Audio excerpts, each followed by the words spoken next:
पिता परमेश्वर, धन्यवाद देते हैं सुंदर समय के लिए, आपके वचन के लिए। पिता परमेश्वर, आपका वचन ही है जो हमारे मार्गदर्शक है पिता, हमें सही राह पर चलाता है। आपके वचन के द्वारा हमें ये बातें सिखाइए, आपके पवित्र आत्मा के द्वारा हमें ये बातें सिखाइए और हमें जीना सिखाइए पिता, कि हमारा जीवन आपके वचन के आधार पर हो पिता, और हम आपके वचन के अनुसार ही हमारा जीवन जिए। यही हमारा जीवन का लक्ष्य है कि आपको महिमा मिले, आपको प्रशंसा हो हमारे जीवन के द्वारा। धन्यवाद पिता, यीशु मसीह के मीठे नाम में मांगते सुन, स्वीकार कबूल कर, आमेन आमेन। आज हम देखेंगे इफिसियों का किताब, उसका पहला अध्याय 13 और 14 वचन। 13 वचन पहले पढ़िए, फिर 14 वचन।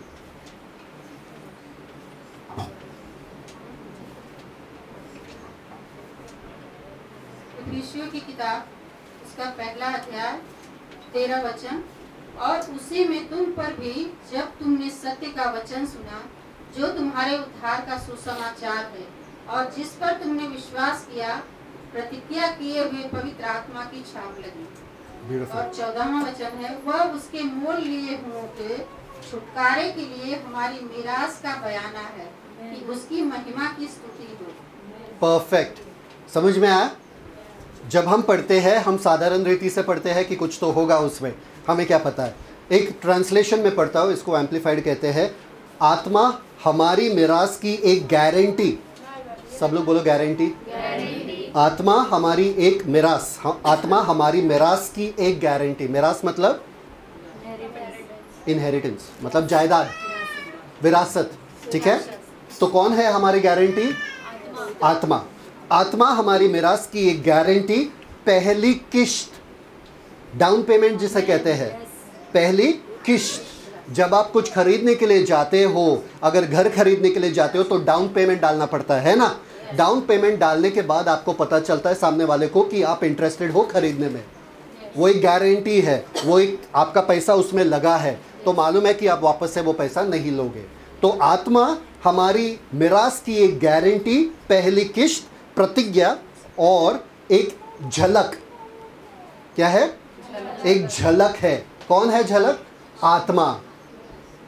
अगर आपको पवित्र आत्मा मिला है, वो एक झलक है उन आशीषों का जो आपके लिए स्वर्ग में रखा गया है।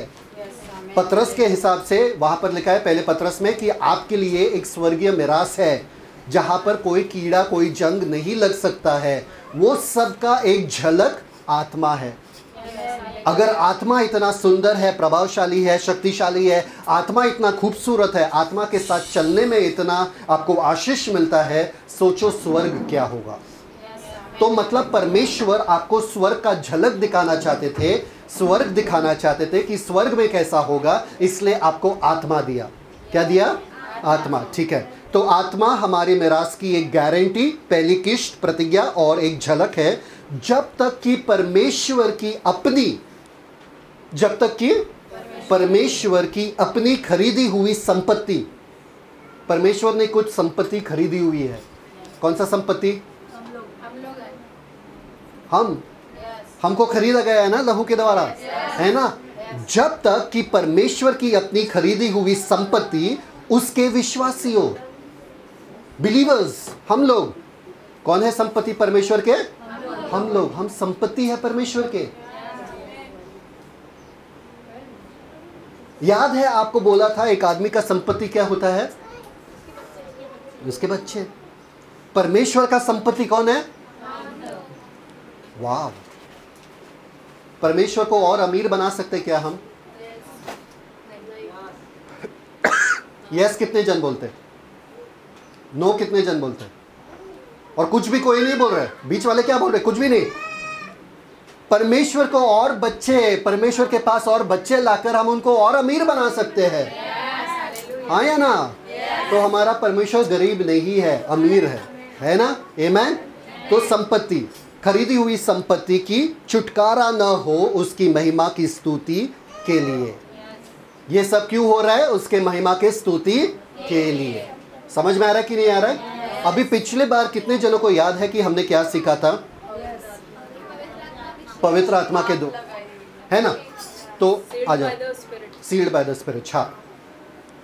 पवित्र आत्मा के द्वारा छाप लगाया गया है ऊपर। ये अगर यीशु है, ठीक है, ये यीशु है, वो हाथ ऊपर करो और ये हाथ ऊपर करो। यीशु को पाने के लिए आपको 2 हाथों की जरूरत है।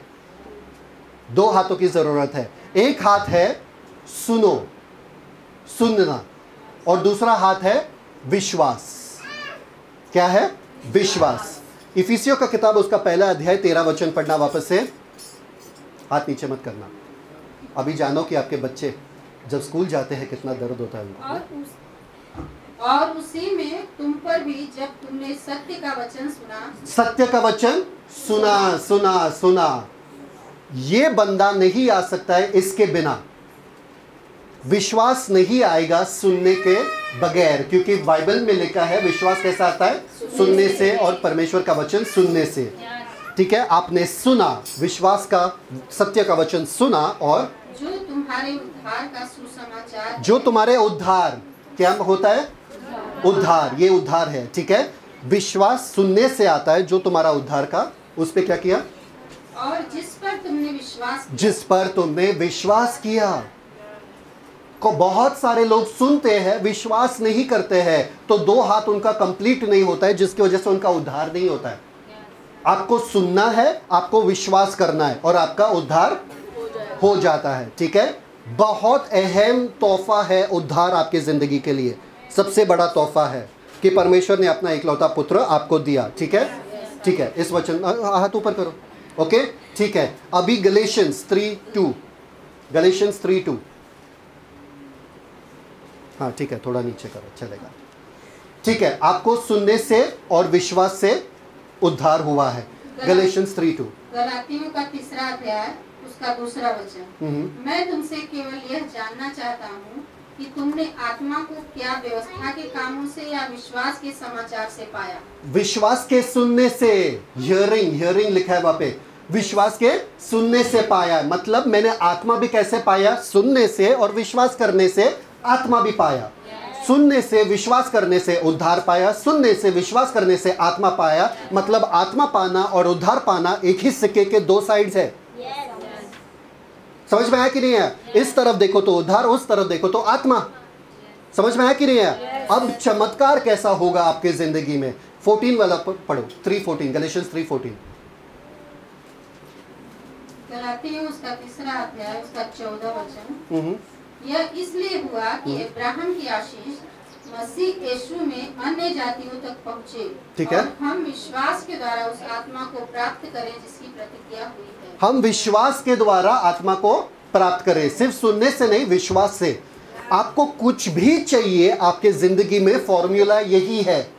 सुनो, विश्वास करो, सुनो, विश्वास करो। अगर सुनने से और विश्वास करने से आप सबसे बड़े चीज पा गए, उद्धार, आप उससे बड़े चीज पा गए, आत्मा, तो विश्वास से, सुनने से और विश्वास से आप बाकी सब कुछ पा सकते हो। जब भी आपका विश्वास जो है कमजोर हो रहा है, सुनो, सुनो, सुनो, वचन सुनो, प्रचार सुनो, परमेश्वर के प्रतिज्ञाओं को सुनो, और आपका विश्वास बढ़ेगा। जैसे आपका विश्वास बढ़ेगा, आपके सुनने के हाइट पे आपका विश्वास बढ़ना चाहिए। दोनों सेम टू सेम। सुनते रहो, विश्वास बढ़ते रहेगा, सुनते रहो, विश्वास बढ़ते रहेगा। जो और सुनोगे और विश्वास बढ़ेगा। जैसे आप सुनते हो, विश्वास बढ़ता है, आपको आत्मा मिला है, आपको उद्धार हुआ है। अब आखिरी चीज, आपके जीवन में चमत्कार भी होगा। ब्रदर ये तो आप तुक्के से कह रहे हो, बाइबल में तो ऐसा लिखा नहीं है। ठीक है, आपके विश्वास के लिए वर्स 5 पढ़ो, 3 verse 5, keep your hand down, 3 verse 5 पढ़ो, 3 वर्स 5। गलातियों का 3:5। उसका 3 अध्याय उसका 5वां वचन। सो जो तुम्हें आत्मा दान करता है और तुम्हें सामर्थ के काम करता है। जो तुम्हें आत्मा दान, सब लोग बोलो दान। दान, दान का मतलब बिना मेरे मेहनत का, वो एक तोहफा है। आपके मेहनत नहीं। बर्थडे के दिन आपको गिफ्ट कैसा मिलता है? मेहनत करके मिलता है कि आपका बर्थडे इसलिए मिलता है? बर्थडे इसलिए मिलता है। समझ में आ रहा है कि नहीं यार? तो ये दान है, आत्मा का दान। और क्या? और तुमने सामर्थ के काम करता है। सामर्थ के काम करने वाला वो है। सब लोग बोलो वो है, मैं नहीं, वो है। चलो देखते कि वो कैसे सामर्थ का काम आपके द्वारा करता है। आगे, वह क्या व्यवस्था के कामों से या विश्वास के सुसमाचार से क्या करता है? कैसे? विश्वास के सुसमाचार के द्वारा करता है। वापस से सुनना, वापस से विश्वास करना। Put your hands up. सुनना और विश्वास करने से आपको चमत्कार भी प्राप्त होता है आपके जिंदगी में। समझ में है? कैसा करता है वो? विश्वास के द्वारा। इसलिए यीशु मसीह ने कहा नहीं कि मैंने तुमसे कि अगर तुम विश्वास करोगे तुम परमेश्वर के महिमा को देखोगे। परमेश्वर को महिमा मिलता है चमत्कार से। परमेश्वर को महिमा मिलता है कि आप एक सफल जीवन जियो। कैसे? आपके जिंदगी में कैसा होगा? सुनने से, विश्वास करने से, सुनने से, विश्वास करने से। दिन ब दिन बाइबल पढ़ो। Keep your hands down. दिन ब दिन बाइबल पढ़ो। Shalu come fast. स्मिगल एंड कम।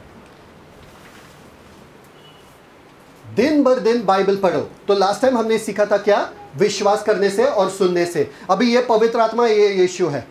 आपको पता है लास्ट टाइम हमने सीखा था, मैं सिर्फ रिकैप दे रहा हूं आपको, कि हम यीशु प्रभु है ये पवित्र आत्मा के बगैर कह नहीं सकते। सही बात है कि नहीं? तो मतलब पवित्र आत्मा के द्वारा हमने बोला कि यीशु मसीह प्रभु है। कहां पर लिखा है ये? 1 कोरिन्थियंस 12:3। 1 कोरिन्थियंस 12:3 में, 1 कोरिन्थियों 12:3 में लिखा है कि आत्मा के बगैर हम ये नहीं कह सकते कि यीशु प्रभु है। हमने कब कहा यीशु प्रभु है? उद्धार में। कब कहा? उद्धार में। जब हमारा उद्धार हुआ, मतलब जब हमारा उद्धार हुआ पवित्र आत्मा मौजूद थे तभी। उनके ही शक्ति से हमने यीशु को अपनाया। और रोमन्स की किताब में उसके 8वें अध्याय में कहा, अगर तुम्हारे पास आत्मा नहीं है तुम यीशु मसीह के हो ही नहीं। क्योंकि जो कोई यीशु मसीह के है उनके पास आत्मा भी है। ये दोनों एक साथ ही संग संग होता है। आपको जब यीशु मिलता है आपको आत्मा भी मिलता है। आप आत्मा का बगैर यीशु को नहीं अपना सकते हो, और यीशु को अपनाए हो मतलब आत्मा है ही है आपके पास। समझ में आया कि नहीं है? तो आपको कभी भी डाउट नहीं करना चाहिए, नंबर 1 कि मेरे पास पवित्र आत्मा है। नंबर 2 मैंने कहा था कि लवली यहाँ पर कैसा है? एक ही हाथ है, एक ही पैर है कि पूरा बॉडी है? पूरा बदन है। पवित्र आत्मा एक व्यक्ति है। जब भी पवित्र आत्मा आते हैं आपके जीवन में पूरे के पूरे आ जाते, आधा अधूरे नहीं आते। मतलब पूरा शक्ति जो परमेश्वर का है, पूरा पवित्रता, पूरा ज्ञान, पूरा समझ, जो कुछ परमेश्वर में है वो आप में अभी मौजूद है पवित्र आत्मा के द्वारा। समझ में आया? आप में कोई कमी नहीं है। तीसरा बात हमने सीखा था कि जब छाप लगाया जाता था किसी चीज पे, पहले उसको जांचा जाता था कि वो सिद्ध है कि नहीं। आप में कोई भी कमी नहीं है। आपको कैसे पता? क्योंकि आप पर छाप लगाया गया है पवित्र आत्मा का। और किसने लगाया? परमेश्वर ने लगाया। परमेश्वर ने आपके जिंदगी को जांचा और देखा कि आप में कुछ भी कमी नहीं है। मतलब आपके पास सारे चीजें हैं। किस चीज के लिए? एक भक्ति जीवन जीने के लिए और ये जीवन जीने के लिए आपके पास सारे चीजें। बोलो सारे चीजें। प्यार है आपके पास? क्षमा है? शांति है? फिर अशांत क्यों रहते हो? समझ में आ रहा है कि नहीं आ रहा है? आपको सब कुछ मिला ये पैकेज में। परमेश्वर ने आपको सब कुछ दिया जब आप पर छाप लगाया। ठीक है, गो से वो तो करो। Thank you. इनके लिए ताली हो जाए। समझ में आया? तो आपको डाउट नहीं करना चाहिए। और आखिरी बार हमने ये सीखा था ये भी कि चमत्कार जो है आपके जीवन में कौन करता है? परमेश्वर। कौन करता है? परमेश्वर। जितना आप सुनोगे, जितना आप विश्वास करोगे, चमत्कार उतना ही आपके जीवन में होता जाएगा। समझ में आया? सब लोग हैं मेरे साथ? ठीक है। अब हम आज के टॉपिक पे आते हैं। वहां पर लिखा है एक बयाना है। करेक्ट? बयाना है। बयाना का मतलब क्या है? Down payment. सब लोग बोलो डाउन पेमेंट। एक पहला किश्त। किश्त, किश्त मालूम है ना? Down payment. ठीक है। तो ठीक है, नो परफेक्ट। ठीक है। उस जमाने में क्या होता था? शादी कैसे होता था? एक दो बाप मिलते थे। दो बाप एक दूसरे से बोलते थे, बातें करते थे। वो बोलते थे कि मेरा बेटा है, तो बाप दूसरा बाप बोला मेरी भी बेटी है। तो फिर बाद में ये बोलते चलो इन दोनों का शादी कराते हैं, अच्छा घर है, हमारे ही घर है, हमारा ये है वो है करके दोनों बाप मिलते हैं। उसमें उस जमाने में बच्चों का कहना कुछ नहीं था। इसमें बच्चों का कुछ लेना देना नहीं था। समझ में आया कि नहीं है? और मेरे को लव मैरिज करना है, अरे मुझे ये लड़की पसंद है, ऐसा नहीं होता था। समझ में आया कि नहीं आया? सब लोग आदर करते थे अपने माता पिता के निर्णय का। आजकल क्या होता है? कुछ अलग ही होता है। ठीक है। दो बाप मिलते थे। तो लड़की वाले बाप जो है वो कहता था लड़के वाले बाप से कि चलो ये डील पक्की कर देते हैं, सौदा या जो भी है, डील पक्की करते हैं, इन दोनों का शादी पक्की कर देते हैं। Come this side, stand that side, ठीक है, put your scarf on your head. और मिलते हैं, दोनों घर मिलते हैं, ये लड़के वाले, ये लड़की वाली, ये लड़की है दुल्हन और ये लड़का है दुल्हा, ठीक है। ये लोग आते हैं और ऐसा ही होना चाहिए। इंडिया में सिस्टम खराब है, ठीक है, ये बाइबल का सिस्टम है, ऐसा ही होना चाहिए कि लड़के वाले दहेज देते हैं। कौन देता है दहेज? लड़के वाले। क्यों? क्योंकि मैं आपके बेटी को लेके जा रहा हूं, इसलिए अब से ये मेरी अमानत है, आप लोगों के पास पैसा रहना चाहिए। समझ में आया कि नहीं आया? ये अपने सिस्टम में आना चाहिए, ये बाइबल वाला सिस्टम है। तो बाकी सब यही प्रार्थना करेंगे कि मुझे लड़की हो जाए, मुझे लड़की हो जाए, मुझे लड़की हो जाए। समझ आ रहा है? तो लड़कियों का बड़ा वैल्यू था, लड़कियों का बड़ा कीमत था। और एक चीज़ का कीमत था कि लड़की कितनी पवित्र है, कितने आपको अपने आप को पवित्र रखती है, कितने घरेलू है। वो घर के बाहर नहीं निकलती है बिना दुपट्टे का, और बिना अपना चेहरा भी नहीं दिखाती थी, अपने पैर भी नहीं दिखाती थी, उसके अंग के कोई भी बदन वो दिखा नहीं सकती थी। ठीक है, उसके अंग का कोई भी बदन वो दिखा नहीं सकती थी, ना हाथ ना कुछ भी। तो इसलिए वो छुप छुप कर बाहर आती थी, जब भी मार्केट प्लेस में आती थी। कुंवारी लड़कियां, खास करके कुंवारी लड़कियां, उनको इजाजत नहीं था लड़कों से बात करने का। अगर वो लोग लड़के से बात करते हुए दिखे तो उनका नाम बदनाम होता था। क्या होता था? नाम बदनाम। तो ये लड़के वाले आए और बोली लड़की बहुत खूबसूरत है, हमें पसंद है। पसंद है? हाँ पसंद है, ठीक है। तो लड़के वाले क्या करते हैं? सबसे पहले दहेज देते हैं। सबसे पहले क्या देते हैं? रुको ये रिंग। दहेज देते हैं और बोलते हैं कि अब हम एक सेरेमनी करेंगे, एक क्या करेंगे, एक रिवाज करेंगे, रीति रिवाज करेंगे। पानी, एक रीति रिवाज करेंगे, ठीक है। ये रीति रिवाज में क्या होता है?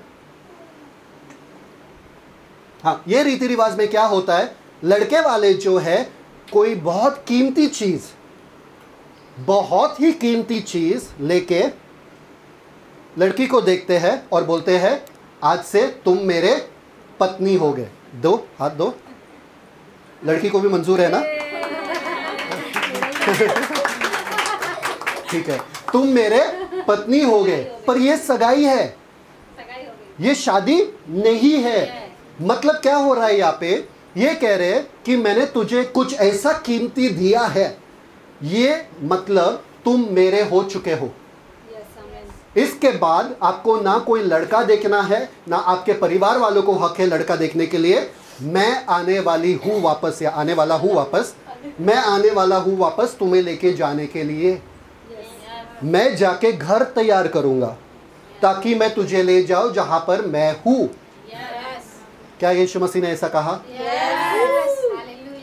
जॉन 14:1, यीशु मसीह ने कहा तेरा दिल निराश ना हो, क्योंकि मैं जा रहा हूं, पर मैं जा रहा हूं एक घर तैयार करने के लिए ताकि मैं तुझे लेके जाऊं जहां पर मैं हूं। मैं वापस आऊंगा। तो ये क्या कहते हैं इनसे? मैं वापस आऊंगा, 1 साल लगेगा मुझे, मैं घर तैयार कर रहा हूं तुम्हारे लिए, ठीक है। अब इनका जिम्मेदारी है कि ये मेहनत करे, इनका जिम्मेदारी है कि ये बहुत पैसे कमाए, बाप के पैसे पे ना जिए, वरना लड़की वाले ये सगाई को तोड़ सकते हैं इसी मकाम पे कि अगर लड़का वाला नालायक निकला तो। इसको साबित करना है। इसको क्या करना है? कौन है? इसको साबित करना है कि ये लायक है, कि ये इनका ख्याल रख सकते हैं।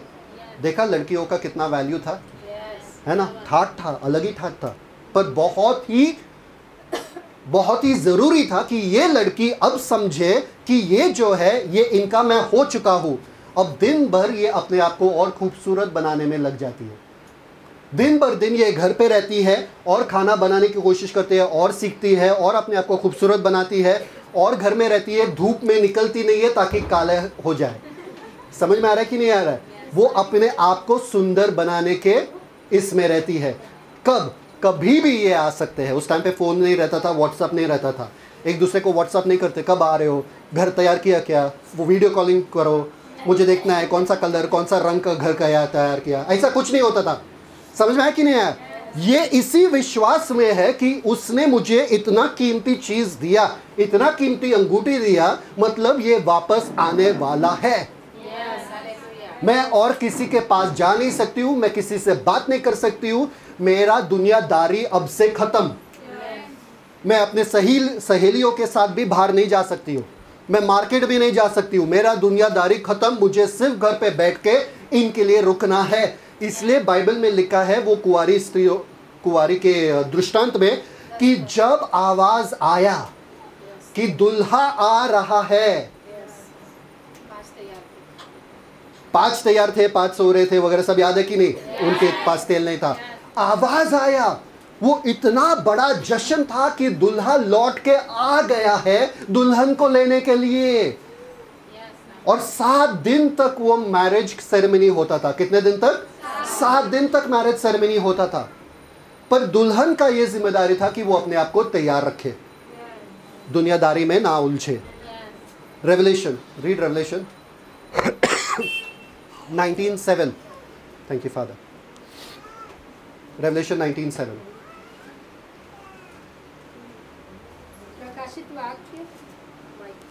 प्रकाशित वाक्य उसका 19वां अध्याय उसका 7वां वचन। सुनो गौर से।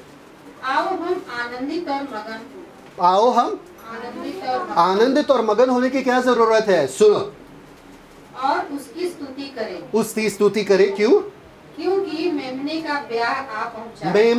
मेमना कौन है? यीशु मसीह। मेमने का ब्याह का समय आ गया है। आगे। और उसकी पत्नी ने अपने आप को तैयार कर लिया। अरे अगर शादी नहीं हुआ है तो पत्नी किस हिसाब से? सब लोग सुन रहे कि नहीं? शादी हुआ नहीं तो पत्नी किस हिसाब से? ये सगाई मतलब शादी हो चुकी है। ये सगाई को तोड़ना मतलब डाइवोर्स पड़ता था, डाइवोर्स, तलाक लेना पड़ता था। ये सगाई ऐसा मजबूत था, एक शादी के जैसा था, एक सीरियस कमिटमेंट था। मतलब तू अपने पति के अलावा और किसी मर्द को देख नहीं सकता है। इसलिए जेम्स 4:4 में क्या लिखा है? अच्छा ठीक है, ये आगे पढ़ो वापस से वो लास्ट पार्ट। और उसके दुल्हन और उसकी पत्नी ने अपने आप को तैयार कर लिया। उसकी पत्नी ने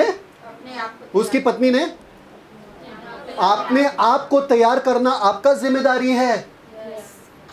आपको अपने आप को खूबसूरत रखना है, आपको दुनिया से दूर रहना है। जेम्स 4:4 पढ़ो, याकूब 4:4। Thank you father.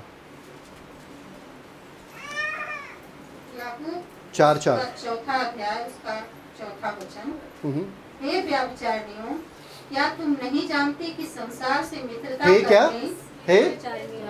नहीं यार, हे व्यभिचार और व्यभिचारिणियों दो है, अडल्टरर एंड अडल्ट्रेसेस दोनों। बोलो।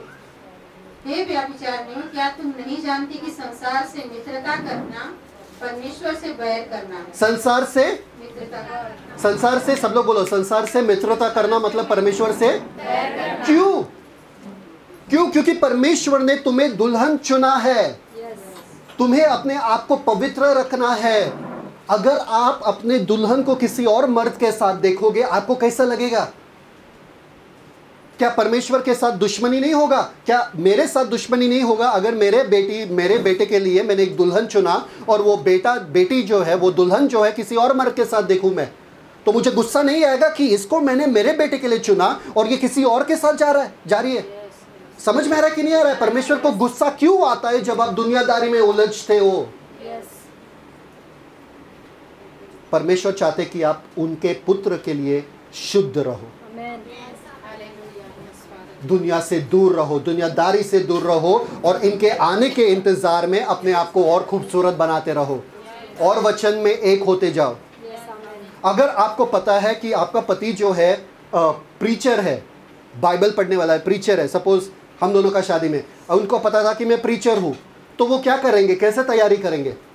और बाइबल पढ़ेंगे, है ना, और अपने आप को उस ढांचे में डालेंगे जो मैं हूँ।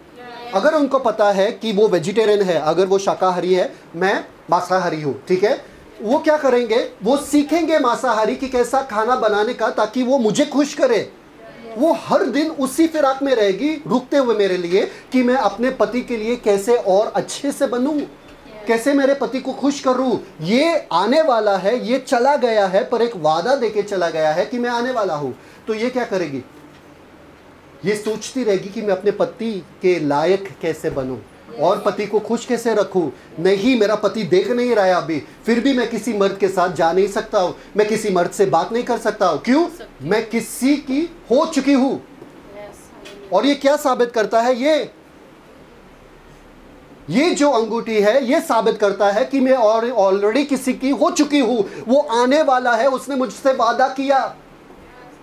बाइबल में इफिसियों का किताब उसका पहला अध्याय 4 वचन में यही लिखा है। पढ़ो गौर से अभी, इफिसियों का किताब उसका पहला अध्याय 4 वचन 14। थैंक यू फादर, लोगों को समझ में आ रही है ना? Thank you. इफिसियों की किताब उसका पहला अध्याय उसका 14 वचन। वह उसके मोल लिए हुओं के छुटकारे के लिए हमारी मीरास का बयाना है। क्या मोल लिए गए? मतलब मैंने दाम दिया, मैंने दहेज दिया तुम्हारे लिए। क्या दहेज क्या था? यीशु मसीह का कीमती लहू जो तुम्हें छुड़ाया, जो तुम्हें छुटकारा दिया। यीशु मसीह का कीमती लहू वो दाम था, उसने वो दाम दिया। और कह रहा है क्या, मैं वापस से जिसके लिए मैंने दाम दिया उसको वापस लेने के लिए आ रहा हूं। पढ़ो गौर से वो वापस से। वह उसके मोल लिए हुओं के छुटकारे के लिए हमारी समझ में आ रहा है? छुटकारे के लिए कितने औरतों को लगा, नहीं छोड़ो औरत लोगों का, कभी आपको लगा कि जब शादी हुआ आपको वो घर से छुटकारा मिला? समझ में आ रहा है कि नहीं आ रहा है? जब शादी हुआ, जब वो मेरे पास आई, उसको लगा कि मैं अपने घर से छुटकारा मिला, अभी मुझे वही पुराने घर में जाना नहीं पड़ेगा। समझ में आया कि नहीं आया? इस धरती से हमको छुटकारा कब मिलेगा? जब यीशु मसीह आएंगे हमको लेके जाने के लिए। पौलुस भी कहता है कि हम उस छुटकारे के दिन के लिए रुके हैं, बात जोड़ते हैं। समझ में आ रहा है कि नहीं आ रहा है? हमको छुटकारा मिला, इस घर में हमको रहना नहीं है बाबा। पौलुस ने भी कहा कि मुझे इस घर में नहीं रहना है, परमेश्वर ने मुझे दिखाया कि इस घर को मुझे छोड़ना है एकदम।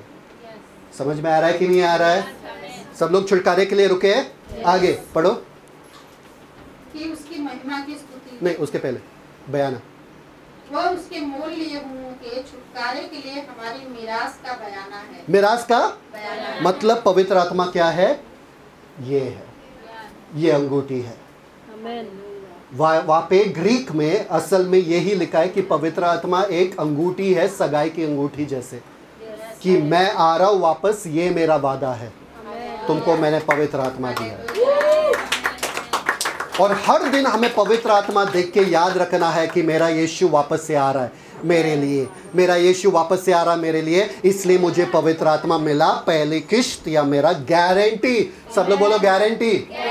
ये गारंटी है। अगर इसको 1 साल लगा इसके लिए रुकने के लिए तो भी चलेगा, 2 साल लगा तो भी चलेगा, ये शक नहीं कर सकती है कि ये आएगा कि नहीं आएगा। क्यों? गारंटी है ये। और उस जमाने में गारंटी सबसे इंपॉर्टेंट था। अगर इनको कुछ होता है, ये जिंदा नहीं है, तो फिर भी ये जिंदगी भर ऐसी ही रहेगी।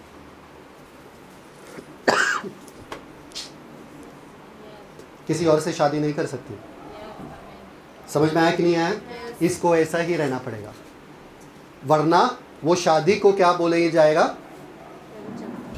दूसरा शादी, और नाम खराब हो जाता है लड़की का उस जमाने में।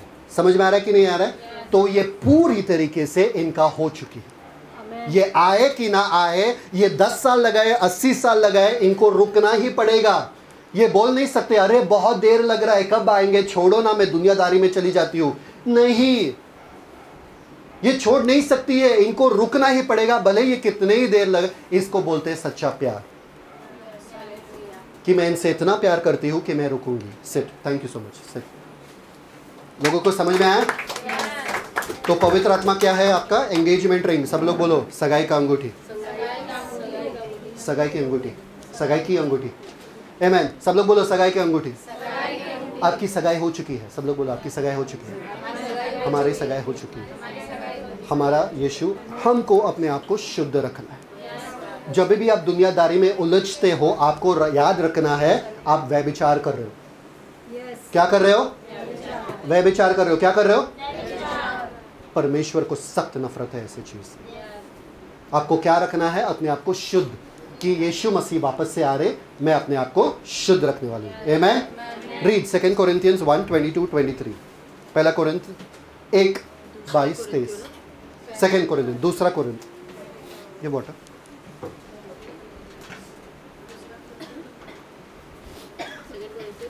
1:22-23।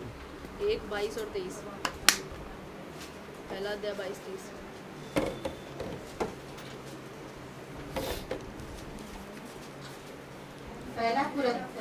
दूसरा कुरिन्थियों उसका पहला अध्याय उसका 22 वचन देखिए। जिसने हम पर छाप भी कर दी है, जिसने हम पर छाप, याद है छाप हुआ है हम पर पवित्र आत्मा से। ओके, और बयाने में आत्मा को हमारे मनों में दिया। बयाने में, आत्मा को, सब लोग बोलो बयाने में, बयाने में, छाप और बयाने में, छाप और बयाने में, छाप और बयाने में। मतलब ये मुमकिन ही नहीं है कोई आपको छू सके, ये मुमकिन ही नहीं है कोई आपको कुछ भी कर सके, क्योंकि आप पर छाप लगी हुई है। परमेश्वर राजाओं के राजा का छाप लगा हुआ है। और दूसरे बात बयाने में, मतलब मुझे पहला किष्ट मिल चुका है कि परमेश्वर मेरे लिए क्या क्या रखे हैं स्वर्ग में। इतना खूबसूरत है पहला किष्ट। तो यहां पर भी पौलुस कहता है क्या? वापस से पढ़ो। जिसने हम पर छाप भी कर दी है, हाँ, बयाने में आत्मा को हमारे मनों में दिया। हाँ, और मैं परमेश्वर को गवाह करता हूँ हाँ, कि मैं अब तक कुरिन्थियों में इसलिए नहीं आया कि नहीं, मुझे read in बहुत English. तरस आता है। English read in English. 2 Corinthians 1:22-23। बहुत कुछ लिखा है उस वर्स में, और इतना आधा अधूरा क्यों छोड़ दिए वो? हाँ, रीड 22-23। हाँ, Moreover, I call God as witness against my soul. 23 पढ़ रही है तू। 22-23। Okay, sorry. Who also has sealed us Who also has sealed us, छाप, and given us the Spirit and given us the Spirit in our hearts in our hearts as a guarantee. as a guarantee, मतलब आत्मा को हमें दिया guarantee के तौर पे। आगे Moreover, I हाँ? call God as witness हाँ? against my soul हाँ, that to spare you I came no more to Corinth. Okay, that's it, done. ठीक है, there was another verse that. ठीक है, छोड़ो। ओके, तो हमें कैसा पता है कि हम उसके हैं? आत्मा के द्वारा। Yes. इसको कैसा पता था कि ये इस आदमी का है? अंगूठी के द्वारा। तो अंगूठी देखते ही इसको पता होना चाहिए कि ये यीशु मसीह के है। 1 जॉन, ओपन 1 जॉन 3:24। किसी को बाय हार्ट है? 1 जॉन 3:24। धन्यवाद दो परमेश्वर को आत्मा के लिए। आत्मा बहुत खूबसूरत है। जितना आप आत्मा में चलोगे उतना ही आप यीशु वाला जीवन जियोगे। आमेन। 3:24। पहला यूहन्ना उसका तीसरा अध्याय उसका 24 वचन। और जो उसकी आज्ञाओं को मानता है, जो उसके आज्ञाओं को मानता है, वह उसमें और वह उनमें बना रहता है। वो उसमें और वो उनमें बना रहता है। देखिए, ये जो दुल्हन है वो दुल्हे में ऑलरेडी बन चुकी है। भले ही शादी नहीं हुआ, वो सगाई के रस्म से ये एक हो चुके हैं। क्या हो चुके हैं? एक। इनको कोई अलग नहीं कर सकता है सिवाय मृत्यु का। समझ में आ रहा है कि नहीं आ रहा है? तो आपने जब यीशु को अपनाया, आप यीशु मसीह के साथ एक हो चुके हो। आप अलग नहीं हो, आप एक हो चुके हो। ठीक है, आगे पढ़ो। और वह उनमें बना रहता है, और इसी से अर्थात उस आत्मा से जो उसने हमें दिया है, हम जानते हैं कि वह हमें बना रहता है। क्या, कैसे पता चलता है कि हम उसके हैं? आत्मा से। ये अंगूठी से पता चलता है कि हम उसके हो चुके हैं। समझ में आ रहा है कि नहीं आ रहा है? पवित्र आत्मा से आपको पता चलता है कि आप यीशु के हो चुके हो और आप यीशु के हैं और यीशु आपके हैं। दोनों एक दूसरे में बने हैं पवित्र आत्मा से। तो पवित्र आत्मा आपको ऑलरेडी उद्धार में मिला है। पवित्र आत्मा गारंटी है कि आप स्वर्ग पहुंचोगे, तो आपको टेंशन लेने की जरूरत नहीं है। परमेश्वर ने दाम देके आपके बदन को मोल लिया है। आपको मोल लिया है। सब लोग बोलो, मोल लिया है। किस चीज को मोल लिया है? आपके बदन को। सब लोग बोलो बदन। क्यों बदन को? क्यों बदन को?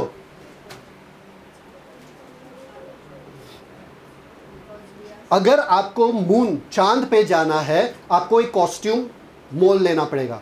कौन सा कॉस्ट्यूम? वो ऑक्सीजन वाला पूरा, है ना। चांद पे जाने के लिए आप ऐसे जा सकते हो क्या? सूट बूट में, घाघरा चोले में मुझे चांद पे जाना है, ऐसा हो सकता है क्या? नहीं ना। आपको क्या करना पड़ेगा? हेलमेट डालना पड़ेगा, बहुत कॉस्टली कॉस्ट्यूम पहनना पड़ेगा, है ना। परमेश्वर जब भी कार्य करना चाहते हैं धरती पे, उनको बदन की जरूरत है। और बदन किसका चाहिए उनको? आपका, जिनको उन्होंने मोल लिया है। समझ में आ रहा है कि नहीं आ रहा है? आपका बदन परमेश्वर के लिए बहुत ही महत्वपूर्ण है। इसलिए बाइबल में लिखा है, आपने अपने बदन के द्वारा परमेश्वर की महिमा करो। परमेश्वर ये बदन चाहते हैं। पौलुस कहता है रोमियो में कि अपने बदन को अर्पण करो धार्मिकता के हथियार के लिए, इंस्ट्रूमेंट्स ऑफ राइचियसनेस। अपने अंगों को अर्पण करो परमेश्वर को। परमेश्वर मेरे हाथ तुम्हारे लिए, परमेश्वर मेरा जबान जो है तुम्हारे लिए, इस्तेमाल करो इसको। परमेश्वर मेरा बुद्धि जो है तुम्हारे लिए, इस्तेमाल करो इसे। परमेश्वर मेरा पूरा अंग अंग बदन, मेरा पूरा सब कुछ तुम्हारे लिए। मैं खुद के लिए इस्तेमाल नहीं कर सकता हूँ। देखिए, जब आप गलत गलत शब्द बोलते हैं आपके मुंह से, जब आप कुछ गंदे चीज़ें बोलते हैं जो आपको नहीं बोलना चाहिए, जब आप कुड़कुड़ाते हो, आप अपने अंग शैतान को देते हो। किसको देते हो? शैतान को। झगड़ा करते हो, किसको देते हो? शैतान को। क्योंकि परमेश्वर के अंग में कभी झगड़ा नहीं होता। परमेश्वर के अंग में कभी ये गाली नहीं होता है, परमेश्वर के अंग में गुस्सा नहीं होता है। जब आप परमेश्वर, सॉरी, कोई आपको गुस्सा दिला रहा है, आप बोलेंगे सॉरी, मैंने अपने अंग को, मेरे जबान को परमेश्वर को दे दिया है, मैं वापस से झगड़ा नहीं कर सकता हूँ। समझ में आया? आपको कॉन्शियस रहना पड़ेगा, आपको ध्यान रहना पड़ेगा कि मैं किसी की हो चुकी हूं। इनका मन नहीं लगता था जब इनको पता चला कि मेरा शादी इनसे होने वाला है, अब मेरा शादी का दिन नजदीक आने वाला है। घर पे मन लगता था क्या? कुछ नहीं, वो ऑलरेडी मेरे ख्यालों में थी, पहले से ही थी, ख्यालों में थी। समझ में आया कि मैं तो ये घर से निकल चुकी हूँ। भले वो घर में बैठी थी, पर उनको कोई लेना देना नहीं है। झगड़म झुगड़ी सब हो रहा है, उसको कुछ फर्क नहीं। अभी तो 2 दिन बचे, अभी तो 1 दिन बचा है, झगड़ा करो, मेरे को क्या फर्क पड़ रहा है? समझ में आ रहा है कि नहीं आ रहा है? ऐसे आपको फर्क नहीं पड़ना चाहिए इस दुनियादारी के चीजों में। उलझो मत, आप किसी के हो चुके हो।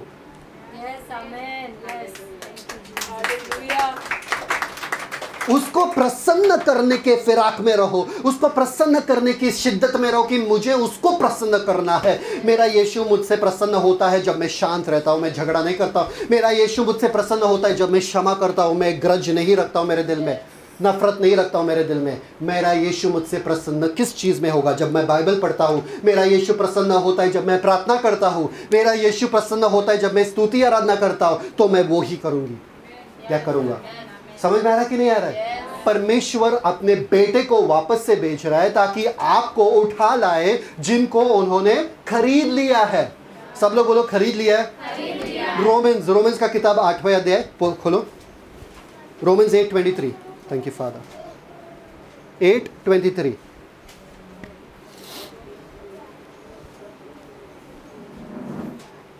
रोमियो उसका 8वां अध्याय उसका 23 वचन। और केवल वही नहीं, पर हम भी जिनके पास आत्मा का पहला फल है। आत्मा का फल अपने पास है, ठीक है। हम क्या करते हैं आगे? आप ही अपने में कराहते हैं। आप ही अपने में कराहते हैं। ये दिन गिन रही थी जब हमारा शादी होने वाला था। ये दिन गिन रही थी, अरे 1 दिन बचा है, अरे 5 दिन बचे। गिन रहे थे कि नहीं गिन रहे थे? अरे कितने दिन बचा है यार, मुझे ये घर से निकलना। करा रही थी हर दिन कि मुझे ये घर से कब निकलने को मिलेगा और मेरे नए घर में जाने को मिलेगा। वैसे ही हम कराते हैं। पढ़ो वापस से वो ध्यान से। और केवल वही नहीं, पर हम भी जिनके पास आत्मा का पहला फल है। आप ही अपने में कराहते हैं और ले पालक होने की, अर्थात अपनी देह के छुटकारे की बाट जोते हैं। किसकी छुटकारे की? किसकी छुटकारे की? अरे क्रूस पे क्या हुआ फिर? हमारे देह का छुटकारा नहीं हुआ क्या क्रूस पे?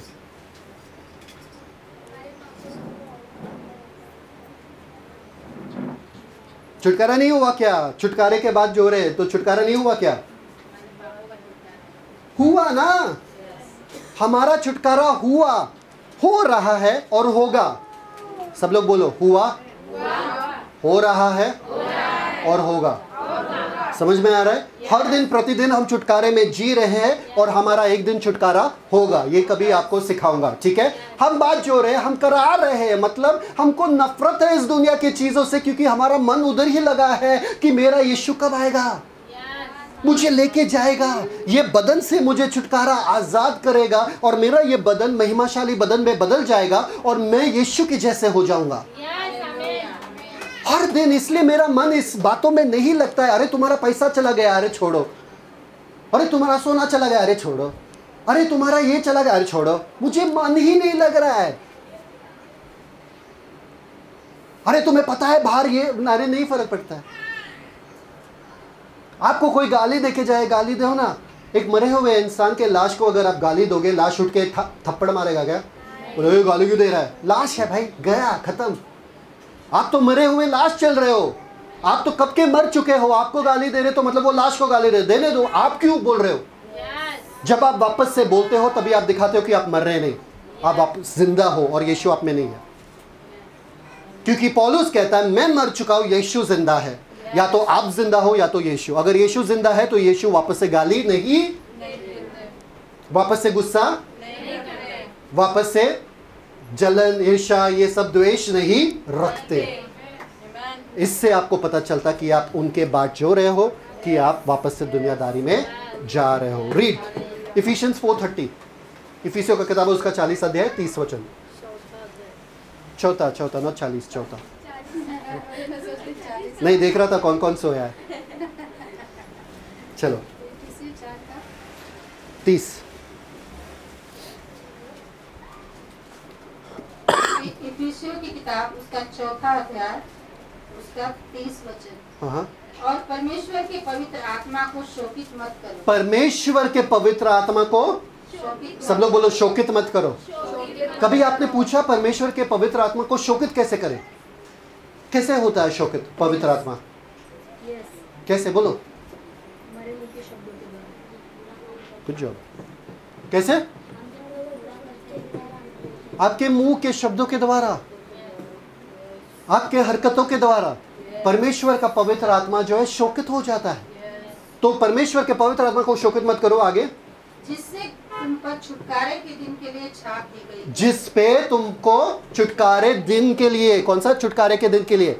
जब यीशु मसीह फिर से आएंगे आपको लेने के लिए, छाप दिया गया। मतलब उसको कोई बदल नहीं सकता है, वो हकीकत है। आप महफूज हो। जब आप किसी के हो चुके हो, आप महफूज हो। आपको क्या, कैसा रहना है? कैसा रहना है आपको?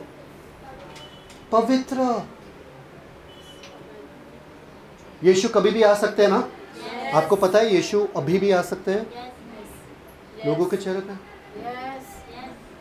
जो रुके हैं उनको ज्यादा एक्साइटमेंट होगा। जो नहीं रुके हैं, जिनको अभी भी घर जाके पानी पहला भरना है, दाल पकाना है, वो बोले अरे यार यीशु अभी मत आना यार, दाल पकाना है यार, गैस ऑन किया। रुके हुए लोगों का अरे यस, यीशु मसीह अभी भी आ सकता है, वाओ, बस मजा।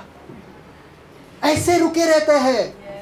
आपको पता है अगर बच्चों को कहा जाता है रिसोर्ट या पिकनिक जाने वाले हैं, कैसे रुके रहते हैं? कैसे रुके? कब जा रहे? अरे कब जा रहे? अरे कब जा रहे? ऐसे रहते हैं। ऐसे रहते कि नहीं? आपको कैसा रहना है यीशु मसीह के आने के लिए? अरे यीशु मसीह कब आ रहे हो? कब आ रहे हो? अरे यीशु मसीह आने वाला, अरे कब आ रहे? अरे कर। इनको बोलो बैठ के पढ़ाई करने के लिए जब रिसोर्ट जा रहे, बोलो पहला एग्जाम है, बैठ के पढ़ाई करो, कल रिसोर्ट जा रहे, सुबह सुबह उठ के पढ़ाई करो। करेंगे? क्यों? हाँ, टीवी देखेंगे, खेलेंगे कुछ नहीं, तैयारी करेंगे रिसोर्ट का। क्यों? उनका मन सब कुछ वहां पर ही है। रिसोर्ट पहुंच चुके हैं वो लोग, इधर से निकल चुके हैं आत्मा में। समझ में आ रहा है कि नहीं आ रहा है? वैसे ही आप रहना चाहिए। जब आपको पता है यीशु मसीह आने वाले, आपका मन इधर रहना ही नहीं चाहिए। इसलिए बोलते हैं कि हम स्वर्ग के नागरिक हैं। अपने दिल को, जहां पर आपका धन है वहां पर आपका मन लगा रहेगा। दिल को स्वर्गीय बातों पे लगाए रखना। ये दुनिया से रिश्ता तोड़ दो। पौलुस ने कहा अब हम किसी भी व्यक्ति को देह में नहीं जानते हैं। क्यों? क्योंकि अब मसीह के हो चुके हैं, हम नई सृष्टि हो चुके हैं। Thank you father. 2 Corinthians 5:1-5, दूसरा कुरिन्थ 5:1-5। ध्यान से पढ़ना, सब लोग सुनना क्या पढ़ रहे। दूसरा कुरिन्थियों उसका 5वां अध्याय उसका पहला वचन। क्योंकि हम जानते हैं कि जब हमारा पृथ्वी पर का डेरा सरी का घर गिराया जाएगा, हमारे पृथ्वी का घर गिराया जाएगा। सब लोग बोलो गिराया जाएगा। ये वाला ये घर है, ये गिराया जाएगा। आगे, तो हमें परमेश्वर की ओर से स्वर्ग पर एक ऐसा भवन मिलेगा जो हाथों से बना हुआ घर नहीं परंतु चिरस्थायी है। क्या बात है, क्या है? परमानेंट है ना, परमानेंट ना, इटर्नल। आगे, इसमें तो हम कराहते और बड़ी लालसा रखते हैं। इसमें हम क्या करते हैं? इसमें, ये शरीर में हम कराते हैं। क्या करते हैं? कराहते हैं और बड़ी लालसा रखते हैं। किस चीज की लालसा? आगे, कि अपने स्वर्गीय घर को पहन ले। स्वर्गीय घर को कब हम दुल्हन बन के जाएंगे उस घर में? हम रुके हैं, हम बेसब्री से तड़प रहे हैं, बोल रहे हैं अरे यीशु आ जाओ, यीशु आ जाओ। रेवलेशन अगर पढ़ोगे आखिरी में क्या लिखा है? आत्मा और दुल्हन कहती है, क्या कह रहे? आत्मा और दुल्हन कहता है क्या? यीशु मसीह आ। आत्मा और दुल्हन क्यों? दुल्हन के पास क्या है? आत्मा। अरे यार, दुल्हन के पास क्या है? आत्मा। दुल्हन सजी हुई है, आत्मा भी कह रहे आ। क्या आप सजे हुए हो? आप कहोगे आ, यीशु मसीह आ जाओ, यीशु मसीह आ जाओ। क्या आप कह सकते हो आज यीशु मसीह आज आ जाओ, मैं तैयार हूँ, मैं तैयार हूँ, मुझे लेके जाओ। ऊपर जाएंगे क्या करेंगे? झाड़ू पोछा करेंगे? क्या मुंह दिखाएंगे बिना यीशु के लिए काम किए? हाँ यीशु बस हम आ गए, बस स्वर्ग बस पहुंचे ना, हमारे लिए उतना ही काफ़ी है, हमको और कुछ नहीं चाहिए, बस है ना। यीशु के लिए बहुत कुछ करना है, उनको मुंह दिखाना है ना, उनके सामने खड़ा होना है ना। हमारे साथ हजारों करोड़ों लोग आना चाहिए साथ में स्वर्ग में। समझ में आ रहा है कि नहीं आ रहा है? तो दुल्हन और आत्मा कहता है आओ, हम लोग रुके हैं कि यीशु मसीह के लिए आ जाए, यीशु मसीह आ जाए। आगे कराते हैं और लालसा रखते हैं कि अपने स्वर्गीय घर को पहन ले, इसके पहनने से हम नंगे न पाए जाएं। हाँ हाँ, आगे। और हम इस डेरे में रहते हुए, इस डेरे में, सब लोग बोले इस डेरे में, मतलब इस शरीर में रहते हुए। आगे, बोझ से दबे कराहते रहते हैं, बोझ से दबे कराते रहते हैं। आगे, क्योंकि हम उतारना नहीं वरन और पहनना चाहते हैं। आमेन। आगे, ताकि वह जो मरण हार है जीवन में डूब जाए। मरण हार है वो जीवन में कौन सा? ये शरीर मरण हार शरीर है। ये शरीर क्या है? ये मरेगा। ये शरीर मरण हार शरीर है, वो जीवन में डूब जाए। आगे, और जिसने हमें इस बात के लिए तैयार किया है, जिसने हमें इस बात के लिए वह हाँ, परमेश्वर है। वो कौन है? परमेश्वर है, तैयार किया है। आगे, जिसने हमें बयाने में आत्मा भी दिया, जिसने हमें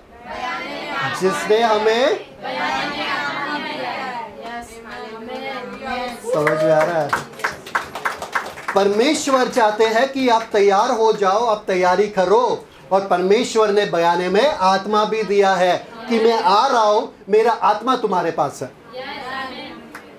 जब भी आप किसी दुकान पे जाते हो, शॉप पे जाते हो और आप पैसा भूल गए और आपने खाना वगैरह खा लिए होटल में, तो आपके पास पैसा नहीं है, तो आप क्या कहोगे? भैया मेरा ये वॉच रखो ना, ये बहुत कीमती घड़ी है, ये रखो, मैं पैसा लेके आती हूँ, और फिर ये वॉच लेके चली जाती। कुछ रखते हैं ना, गारंटी कि आप वापस आओगे। वैसा ही परमेश्वर का गारंटी है आपके लिए कि मैंने अपना कीमती आत्मा, मेरा खुद का आत्मा, कोई स्वर्गदूत नहीं। परमेश्वर अगर स्वर्गदूत भी देते थे हमको सिर्फ रखने के लिए, देखो स्वर्गदूत ये है ना, हम खुश रहते थे, स्वर्गदूत भी काफी था। परमेश्वर ने खुद के आत्मा को दिया हमें, मतलब इतना गारंटी, इतना श्योरिटी, इससे ज्यादा श्योरिटी क्या कि आपको वो आके लेके जाएंगे। वाह। और आप पवित्र आत्मा को नजरअंदाज करना चाहते हो? उनसे और प्यार करो।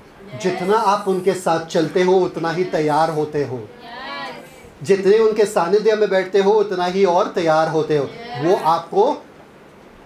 वो आपके मेकअप है, वो आपको शोभायमान करता है, आपको सुंदर बनाता है। जितना आप वचन में बैठोगे, प्रार्थना में बैठोगे, जितना ही पवित्र आत्मा के साथ साथ चलोगे, उतना ही आप सुंदर होते जाओगे।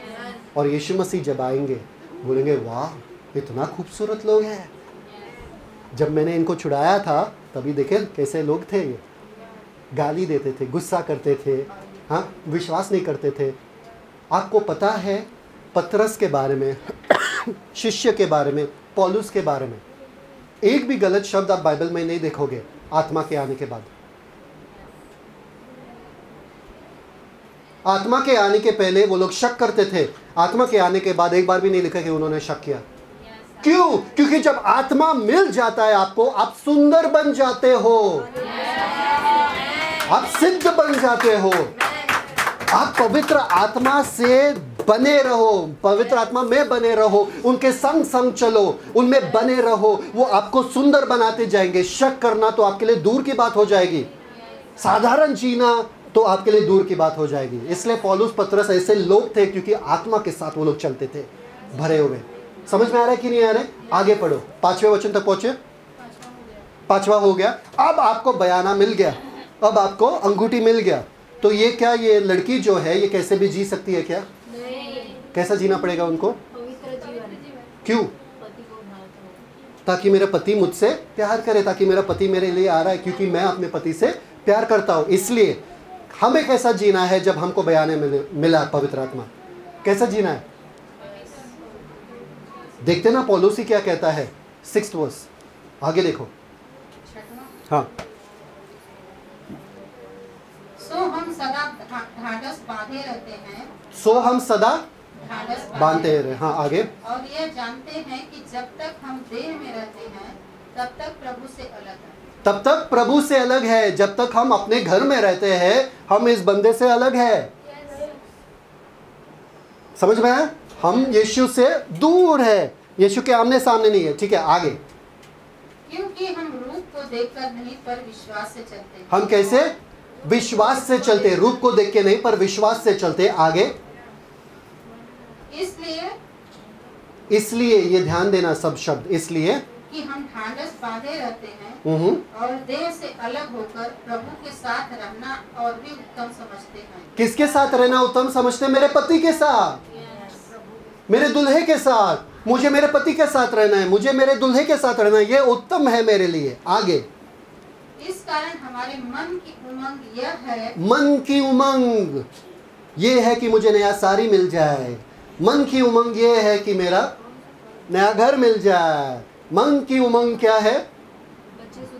बच्चे सुधर जाए, पति सुधर जाए, शॉपिंग हो जाए, जॉब अच्छा नौकरी मिल जाए। मन की उमंग क्या है आपकी?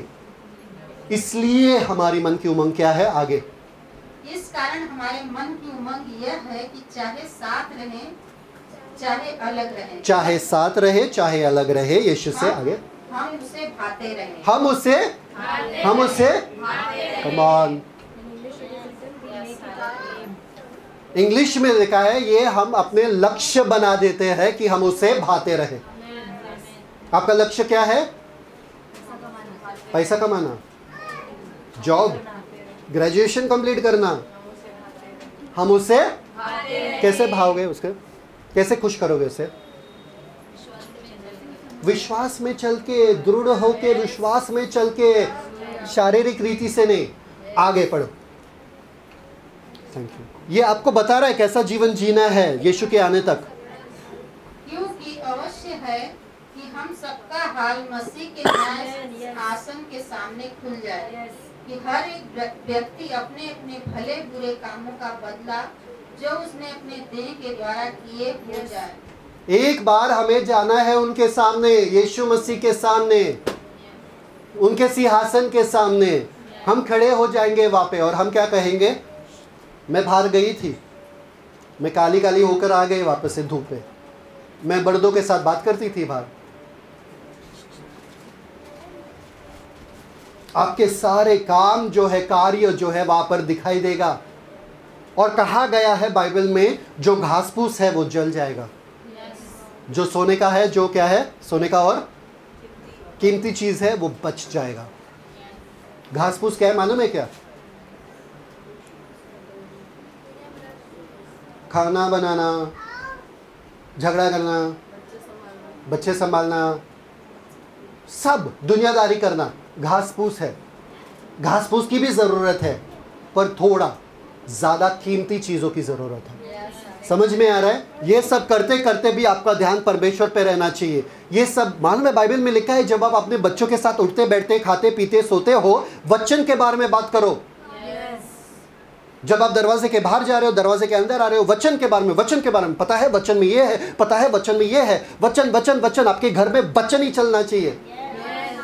और कुछ बातों पे मन मत लगाए रखना, वो घास फूस है। सब लोग बोले घास फूस। आपको तय करना है कि आपके जिंदगी में घास फूस क्या है। ज्यादा घास फूस है कि ज्यादा सोना चांदी है। समझ में आ रहा है कि नहीं आ रहा है? आगे पढ़ो।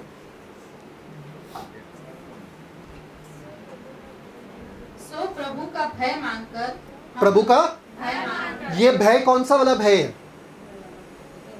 प्यार वाला भय, कि मैं अपने पति से इतना प्यार करता हूं कि मैं किसी और आदमी के पास नहीं जाऊँ, वो आएगा मुझे लेने के लिए। समझ में आया? ये प्यार वाला भय है, ये डर वाला भय नहीं है कि अगर उसको पता चला तो मेरा क्या होगा। ये वाला भय नहीं है। ये कौन सा भय है? प्यार वाला, इज्जत वाला। क्योंकि मैं इतना इज्जत करता हूँ मेरे पति का, या इज्जत करता हूँ, तो इसलिए मैं कुछ गलत नहीं करूँगा। समझ में आया कौन सा वाला भय है? ठीक है, इसलिए हम सो प्रभु का भय मानकर हम लोगों को समझाते हैं और परमेश्वर पर हमारा हाल प्रकट है। क्या हम लोगों को क्या करते हैं? याद है मैंने बोला और बच्चे चाहिए परमेश्वर को, और समझाओ जाके लोगों को। जब तक आप रुके हो उनके लिए समझाओ लोगों को कि यीशु के पास आओ, यीशु से प्यार करो। आगे नेक्स्ट। और मेरी आशा यह है हाँ। कि तुम्हारे विवेक पर भी प्रकट हुआ होगा। 15 वचन तक का। हम फिर भी अपनी बड़ाई तुम्हारे सामने नहीं करते, वरन हम अपने विषय में तुम्हें घमंड करने का अवसर देते हैं कि तुम उन्हें उत्तर दे सको जो मन पर नहीं वरन दिखावटी बातों पर घमंड करते हैं। किस बातें पे घमंड करते हैं? दिखावटी बातों पर। हम घमंड नहीं करते दिखावटी बातों पे। ठीक है, आगे। यदि हम बेसुध हैं तो परमेश्वर के लिए, और यदि चैतन्य है तो तुम्हारे लिए, क्योंकि मसीह का प्रेम हमें विवश कर देता है। मसीह का प्रेम हमें विवश कर देता है। मसीह का प्रेम हमें, अरे मैं इतना प्रेम में दीवानी हूँ, या इतना मसीह से प्यार करती हूँ कि मुझे वो प्यार विवश कर देता है। क्या? आगे। इसलिए कि हम यह समझते हैं कि जब एक सबके लिए मरा तो सब मर गए। हाँ। और वह इस निमित्त सबके लिए मरा कि जो जीवित है एक आगे मिनट, को, जो जीवित है वो आगे को अपने लिए न जिए, अपने लिए ना जिए। खत्म। परंतु उसके लिए जो उनके लिए मरा और फिर जी उठा। परंतु उसके लिए, बस। परंतु किसके लिए? उसके लिए। अब ये जो औरत है वो अपने घर वालों के लिए मर चुकी है। कहते हैं ना, मायके में क्या आता है औरत का? ससुराल में डोली जाती है, मायके में।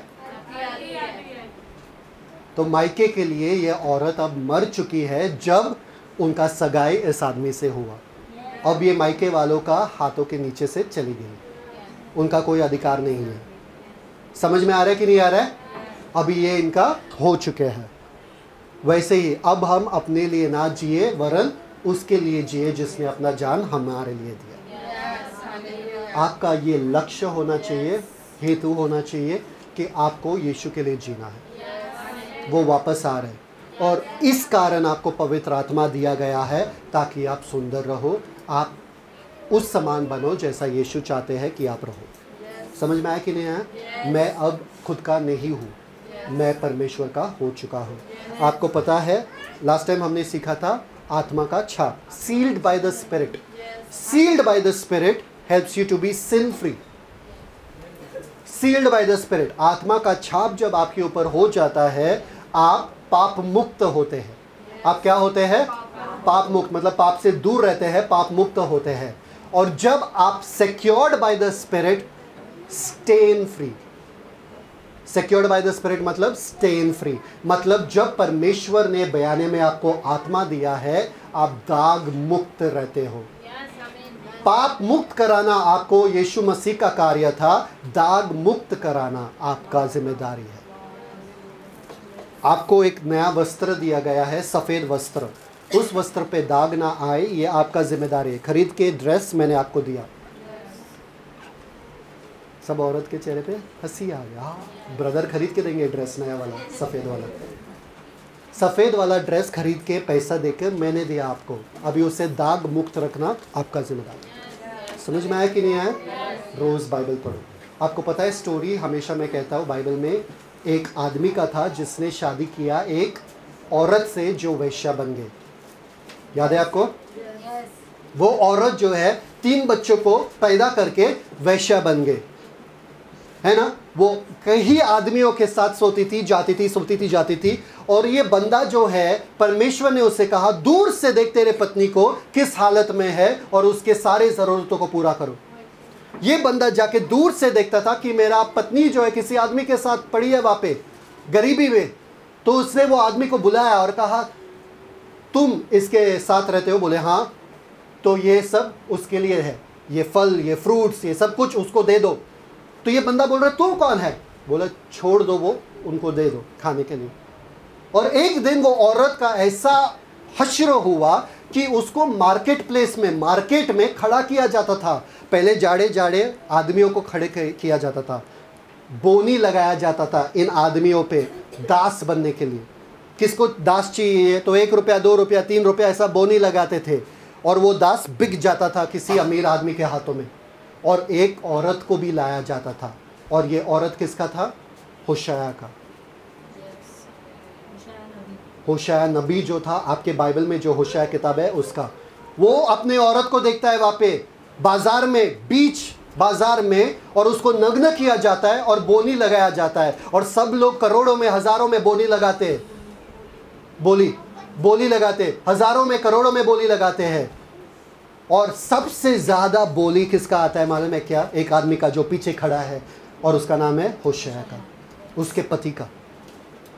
और वो जाता है अपने ही वस्त्र निकाल के वो औरत के ऊपर डालता है, अपने पत्नी के ऊपर डालता है और उसको साइड में लेके जाता है। और बाइबल में लिखा है, क्या लिखा है पता है आपको? बाइबल में लिखा है होशाया 3, पढ़ो होशाया 3, होशाया जो भी है, होशाया 3 1 से लेके 3 वचन तक। ये कभी किताब पढ़ते नहीं है हम लोग, ढूंढने को भी टाइम लगता है। पढ़ो 1 से 3। मूशे की पुस्तक उसका 3 अध्याय उसका 1 वचन। फिर यहोवा ने मुझसे कहा कि अब जाकर एक ऐसी स्त्री से प्रीति कर जो व्यभिचारिणी होने पर भी अपने प्रिय की प्यारी हो, क्योंकि उसी भांति यद्यपि इस्राएली पराये देवताओं की ओर फिरे और दाग की टिक्कियों से प्रीति रखते हैं, तो भी यहोवा उनसे प्रीति रखता है। तब मैंने एक स्त्री को चांदी के 15 टुकड़े और 1.5 होमेर देख कर मोल लिया। मैंने मोल लिया, होशे कह रहे मैंने मेरे स्त्री को मोल लिया। आगे, और मैंने उससे कहा कि तू बहुत दिन तक मेरे लिए बैठी रहना और न तो छिनाला करना और न किसी पुरुष की स्त्री हो जाना। अब तू मेरी हो चुकी है और मैं भी तेरे लिए ऐसा ही रहूंगा।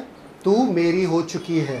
पहले तो तुमने मुझसे शादी किया था, पर अब मैंने दाम देके तुझे खरीद लिया है, दाम देके तुझे छुड़ाया है। अब तू पूरी तरीके से मेरी हो चुकी है। कैसा जिंदगी जीना है अब? मेरे लिए। क्या आप कर पाओगे ऐसा प्यार? किसी से कर पाओगे? जो जानबूझ के आपसे दूर जा रहे, जो जानबूझ के व्यभिचार में जी रहे, क्या आप कर पाओगे ऐसा प्यार? परमेश्वर ने कहा मेरे लोगों से मैं ऐसा ही प्यार करता हूँ। वो लोग मुझसे दूर जाते हैं, वो लोग दुनियादारी में जाते हैं, वो लोग व्यभिचार करते हैं, फिर भी मैं उनसे प्यार करता हूँ। कहता हूँ उनसे तुम्हें मैंने मोल लिया है, तुमसे मैं प्यार करता हूँ। बयाने में आत्मा दिया गया है तुमको, इसलिए पवित्र जीवन जियो। आमीन। पिता परमेश्वर, धन्यवाद आज के वचन के लिए, धन्यवाद हमें सिखाने के लिए कि जब से हमने सत्य का वचन को सुन लिया, उस पर विश्वास किया, हमें ना केवल पवित्र आत्मा का छाप मिल गया है पिता, जिससे कोई भी इस सत्य को बदल नहीं सकता है, पर हमें बयाने में पवित्र आत्मा मिला है पिता। हमें वो पहला किश्त मिला है, वो प्रतिज्ञा की आत्मा मिली है पिता परमेश्वर, जिससे हम जानते हैं कि आप आने वाले हो वापस से हमें लेके जाने के लिए यीशु मसीह। और तब तक हम अपने जीवन को पवित्र रखें, बेकलंक बेदाग रखें, ताकि हम पवित्र पाए जाए जब आप वापस आओ। और आत्मा और दुल्हन दोनों साथ में कहते हैं आओ यीशु मसीह आओ। हम रुके हैं, हम इंतज़ार में रुके हैं। धन्यवाद पवित्र आत्मा के लिए। पवित्र आत्मा, आज से हम जानते हैं कि आप हमारे लिए क्या हो। हमें वो पवित्र जीवन जीना सिखाइए, यीशु के बातें याद दिलाए, सिखाए। हमें वो प्रसन्न, हमें यीशु को प्रसन्न करना है। We want to please him. हमें सिखाइए कि हम यीशु को कैसे प्रसन्न कर सकते हैं। पवित्र आत्मा, दुनियादारी से हमारे मन हटाइए। दुनियादारी के बातों में हम उलझ गए हैं, हमें दूर कीजिए दुनियादारी से, और हमें यीशु के जैसे बनाइए। यीशु को भाता जीवन हमें जीना है। धन्यवाद पवित्र आत्मा, धन्यवाद यीशु मसीह, धन्यवाद पिता। यीशु मसीह के मीठे नाम में मांगते हैं, सुन स्वीकार करो कर। आमीन। Celebrate the Christ life. God bless you.